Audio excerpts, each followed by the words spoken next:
I've been fortunate to summon some new red units recently, and since most of these banners are still up, I want to talk about them in a casual Feh Chat episode. I'll be sharing my experiences with Legendary Roy, plus giving my thoughts on the comparisons between Roy and Legendary Marth. Then I'll talk about Valentine's Ike and Festival/Dancer Micaiah. Nothing super in-depth this video, but hopefully my first impressions can showcase the strengths of these units as well as some of their shortcomings, and please feel free to discuss your experiences in the comments. Maybe you found a good build for these characters or just wanted to share what teams you've been creating with them. Anyway, let's get started. Legendary Roy is our newest legendary hero, and I think he is a solid unit all around. As I mentioned in my last video, having built-in distant counter and dragon effectiveness makes him a great choice for PvE content. With generic enemy Manicheets appearing now, having Dragonbind gives Roy some nice utility, and that is further enhanced by distant counter, which is really strong when you want a unit to tackle any enemy type. With 32 defense and 26 resistance, Roy is nicely balanced to tackle both physical and magical damage, and his high speed boosts his defense just as much as his offense. Overall, Dragonbind is a nice weapon. It's not going to be stupidly powerful in high tier arena where distant counter sees less usage, but for everywhere else it's great. Regarding Roy's stats, I never got to talk about them last time, but as you can see, he's in a good spot. 34 attack and 38 speed is fantastic, and 32 defense and 26 resistance is perfectly serviceable too. With only 39 HP, Roy is a little lacking there, but it's not super squishy. Unless you're like me and got a minus HP Roy, in which case that drops to 35 HP, and boy, that is a little low for comfort. Luckily, my Roy has a plus speed boon to make up for that, and I faced a similar situation with my Nephany with the same nature. Very fast, decently tanky with low HP makes for an odd berserker type of role where things can get a little risky. Fortunately, this game has a lot of ways to make low HP units work, including skills like Wrath, Brazens, or good old Vantage. While Renewal is nice, for me I decided to go for Vantage, at least for arena testing since it's relatively cheap to inherit. While testing Roy out in all kinds of situations, I felt like he performed admirably as any fast sword unit does, and this is fine, but to truly stand out, I think you do need to run him with the idea of abusing bonus doubler all the time. This means making sure to activate Human Virtue for that sweet plus 6 attack and speed, plus trying to get Roy defense and resistance buffs too. With no Fortify Infantry, I turned to running defense and res tactics, and you can make some nice mixed teams with Roy since he can buff up many different units by himself. Without doubling up on defense or res, Roy does take some decent damage, but if you manage to get those defensive buffs, then Roy sits very comfortably taking many attacks. This was even more true if you give him close defense or distant defense for even more buff stacking. While bonus doubler is fun, to me I think I find myself using Legendary Roy mostly for Human Virtue. Being able to buff any human ally for plus 6 attack and speed is so good, and for the most part the team building limitations are very low. For example, you can actually run Legendary Roy with a dragon or beast ally. You can even have them next to each other. You just need to make sure Roy is also next to any human ally as well. If Roy is next to Ninian, who is a dragon, and his father Eliwood, then Roy and Eliwood would both receive plus 6 attack and speed. Ninian would not, but at least she doesn't stop the skill from working entirely. As someone who loves using the Renee twins, I really do enjoy Roy. For Erica, she already comes with the ability to buff any ally with plus 4 attack and speed, so Roy is a nice alternative just as long as I don't run too many dragons or beast units too. If I had the fodder, I would probably give Roy defense and res link. With this skill, he could buff himself and another ally at plus 6 to everything and be a nice support unit for so many teams. I wouldn't say Roy is the craziest sword unit in terms of pure combat power, but I think Human Virtue gives him the utility to be put on just about any team. He can cover green enemies, dragons, and even fight back against ranged threats. A solid unit to have, and I think he's worth summoning for newer players or anyone who may lack a strong sword character. Now before moving on, I do want to throw my 2 cents into the debate on who is the better unit, Legendary Roy or Legendary Marth. Kind of like how Roy and Marth are clones in Smash Bros, the two of them do overlap quite a bit in their legendary forms too. They have similar stats, and you have to include the extra plus 3 speed Marth gets from Exalted Falchion. Both have weapons effective against dragons, and both have access to bonus doubler. Roy has the actual A skill, while Marth gets the effect through Exalted Falchion. The duo also have supportive abilities, Roy having Human Virtue while Marth has Infantry Rush plus the global stat buff when he activates Fire Emblem. Many people are saying Marth is looking better since he can use distant counter to match Roy's Dragon Bind, plus Binding Shield definitely makes Marth the better dragon counter overall. To be honest, I understand that argument and agree with that logic. However, you still need to have distant counter fodder, which not everyone is going to have or want to give to Marth. plus his low res stat does hurt his chances against other mages. Legendary Marth is a good unit, and he has a lot of unique things like his Fire Emblem special, which is a nice skill. To me, Legendary Roy is just very easy to use. He can give himself attack and speed buffs where Marth needs to fight first to self buff himself. With natural distant counter, more casual players don't need to worry about getting extra fodder, which is something to consider. If skill fodder isn't an obstacle, then yeah, I do think Marth has the slight upper hand since his unique skills are very strong. However, in terms of just base kits and not expecting to have distant counter fodder, I do think Roy matches up quite well. In the end, both of them are worthy sword units in a group filled with tons of strong competition, and you have no problem using either of them.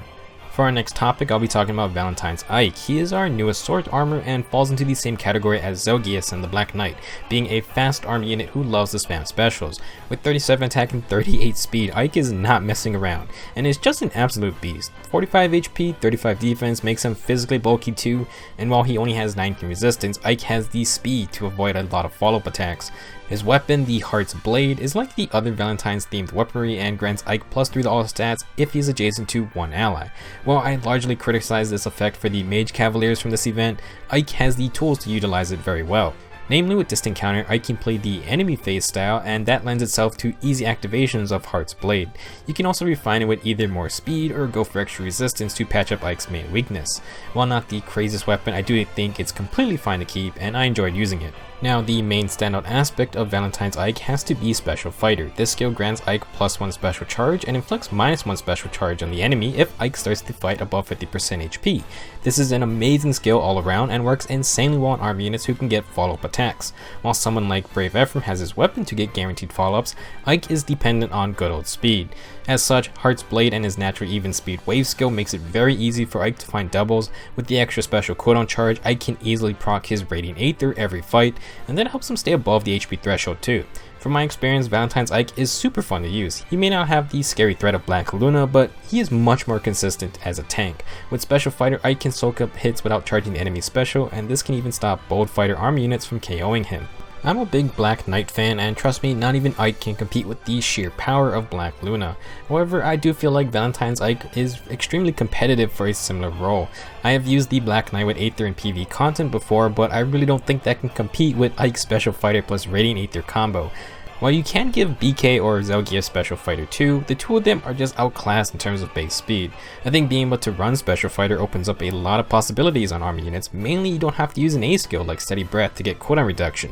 Since Ike already has distant counter, he's incredibly strong out of the box, but you could also forgo it for things like Death Blow or Steady Stance 4. Overall, Valentine's Ike is an awesome army unit. He doesn't exactly power creep the Black Knight or Zelgius because he doesn't have Black Luna, but with Radiant Aether and Special Fighter, Ike is ready for long-term engagements. His biggest weakness definitely is magic damage, but you can patch it up nicely with things like distant defense or even giving Ike a Barrier Blade.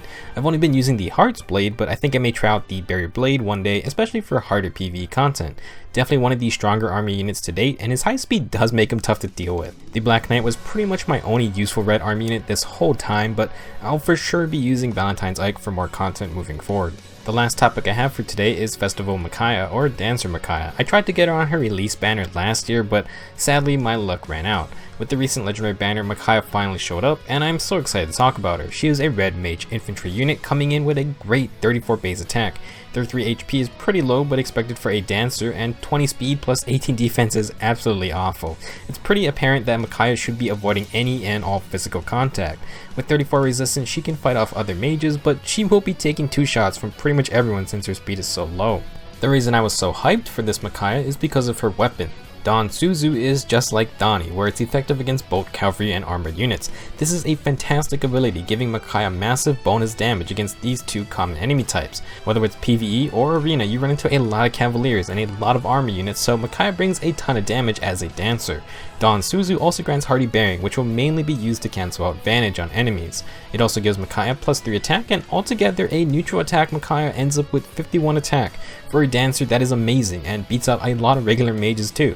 This is the most important stat for Micaiah and what I think she should focus on the most. For my plus HP minus res Micaiah, I gave her Death Blow 3 and the attack +3 Sacred Seal. This will get Micaiah up to 60 attack on initiations, and boy does that feel real good.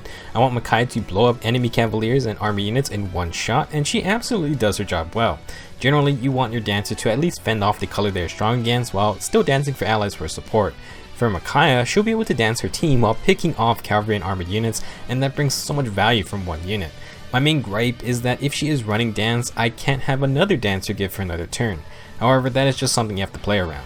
As a red mage, I think Micaiah is just an incredible utility. This game has a lot of green army units, which many are annoying to face. With the weapon triangle advantage, plus effective against multiplier, it's incredibly hard for a green army to tank a shot from Micaiah. They would have to run Sval and Shield, which takes up the A slot, and there were just way too many other good skills most people choose to use. While I am using Deathblow for now, I think she could also use Triangle Adept to possibly survive green attackers too. That's definitely a viable skill, but I do like being able to deal good damage to blue cavalry or army units as well. For now, I'm happy with the flat attack boost. In terms of supporting, Micaiah can also run ploy skills with her great base resistance stat. She comes with res ploy, which helps herself deal more damage, but you can tack on attack, defense, or speed ploy to help out the rest of your team. For me, I got a minus res Micaiah, which is kind of a slight bummer, but even 31 resistance is nice to debuff low res units. For specials, I went with Glimmer to synergize with the effective against multiplier. With Glimmer activated, she can take out even blue units, and it's just fun to watch. Now, a really dirty build would be to give Micaiah special Spyro, so when Glimmer activates, she'll get it recharged for another fight. We could use Heavy Blade to charge Glimmer faster, or we could pair Micaiah with Valoria, who gives her an instant -2 special cooldown. This would allow Micaiah to always initiate with a Glimmer proc onto any armor or cavalry threats. While I don't have extra special Spiral fodder to actually do this, I do have Valoria, and I have other setups to entertain for another video, so expect to see that hopefully soon. Anyway, I don't want to keep rambling about Micaiah, and hopefully you understand why I think she is such a good unit. I'll definitely continue to use all 3 of these units I've talked about today, and I think all of them are worth having. I hope you guys enjoyed this Feh Chat, and hopefully I do another one whenever I want to talk about something. If you have Legendary Roy, Valentine's Ike, or Dancer Micaiah, feel free to share your thoughts on them in the comments. You should be able to summon for all 3 of them for a couple more days, and if you're trying to still get them, I wish you good luck. Thanks for watching, and I'll see you in the next video.